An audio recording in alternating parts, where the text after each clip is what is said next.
नमस्कार मित्रांनो, पुन्हा एकदा तुमचा ब्लॉगर आवरून तयार झाला कडकमध्ये. पहिल्यांदा पोहोचलो सोमा भाऊकडे, म्हणलं चल नाश्ता करून घेऊ. शिवसमर्थ हॉटेलला मस्तपैकी इडलीचा नाश्ता करून घेतला ओकेमध्ये. आणि त्यानंतर गोव्याचा बोर्ड दिसल्यावर लक्षात आलं की आपण पोहोचलोय सांगोलामध्ये. होय, सांगोल्याला पोहोचलो होतो कारण बलवडीमध्ये जाऊन आपला कन्याप्रशालेचा शूट करायचा होता आणि तिथला शूट तर बाकी एक नंबर. त्यानंतर आप्पांनी मस्तपैकी जेवण सांगितलं. आपला सांगोलमध्ये जेवण तर बाकी मस्त करून कॅफेवरती पोहोचलोच होतो आणि तिथे एका कस्टमरचं बाळा, तुम्हाला सांगतो, गाडीच्या टाकीवर तसं झोपलो होतं. एवढं छान दिसत होतं ना, तुम्ही पण बघून घ्या किती शांत झोपलं ते. त्याच्यानंतर जिममध्ये पोहोचलो आणि तुम्हाला सांगतो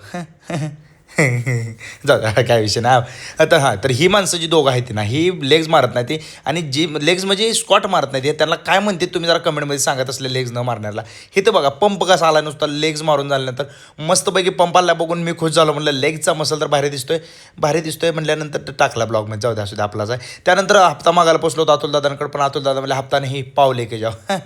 त्याच्यानंतर इथं तुम्हाला होतो असंख्य प्रकारची आईस्क्रीम आपल्याला बघायला मिळतात. त्यातली 4-5 आईस्क्रीम घरी घेऊन आलेलो आहे मी. आणि हप्ता त्यानंतर आपल्याला मिळलेला आहे. पैसा ही पैसा होगा.